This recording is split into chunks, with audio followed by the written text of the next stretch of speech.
My name's Jamie with New Buzz TV, and we're here at the Jonathan Shore Gallery with Todd Monahan, with Michael Ricardo Andreev, Mie, Evangeline, Ezra Toma, Emma Cotter, Brian Leo. This summer is about a series of artists coming together, sharing their vision, and creating art. We're doing a show called Boom, which is going to be going on at Here Art Center. This is going to change the world. You haven't seen dance like this before.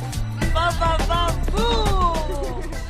This is my piece here called Spinning in Air. It's a sepia diazotype print. This woman was pregnant. She just was starting her marriage, yes, and was very happy to be in that way. She wanted to record herself the way she was just before she started her pregnancy.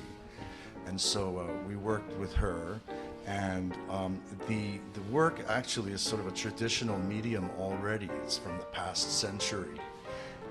It's a blueprint technology, but basically it's a sun print. My piece is called Zigger Ship.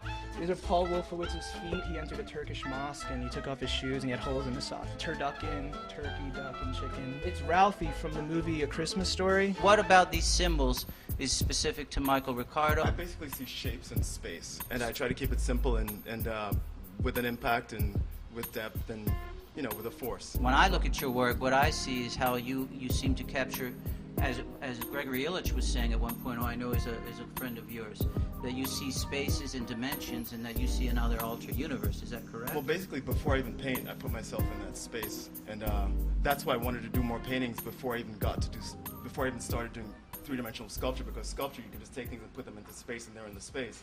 Painting, it's harder. Ezra Toma. And this one is called Nowhere in Metropolis. Basically, it's like an alien. And I feel like as an artist or an observer of things around me, you feel a bit alienated from things. And my drawings are like metaphorical kind of places. They could be about emotions or visceral experience or etc. Sort of anything that has presence of past, or like a physical graffiti kind of idea. And that to me is very much about the urban landscape of New York. And they have the depth of like something like graffiti left behind, like if you pass a stoop. For me, it's like a lot of stuff I've gone through, whether it's drug addiction or loss or stuff like that. And living in New York since 1986 is sort of fed into my work.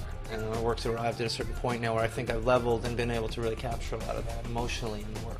Emma, tell us about your piece. I do site-specific dance installations for the gallery. So earlier tonight we had 2 dancers downstairs and 2 dancers upstairs. This is a video from a couple months ago where I had dancers inside and I was painting out on the street with tempera paint. What kind of dancing? Modern, with a very classical base, but a lot of structured improvisation, very conceptual. I collaborate with a hair and makeup and wig person, Amanda Miller, who works for the Metropolitan Opera and does amazing things. This painting is called American Beauty.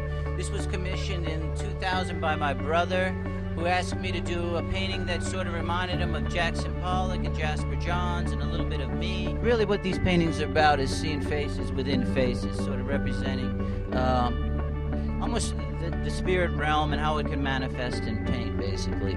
So every time you look at a canvas, you should be able to see something different, something new, maybe something that you hadn't seen before, and I think that's what these canvases are about. And when we paint them, we work on them, and we constantly flip them so that each time it changes the game.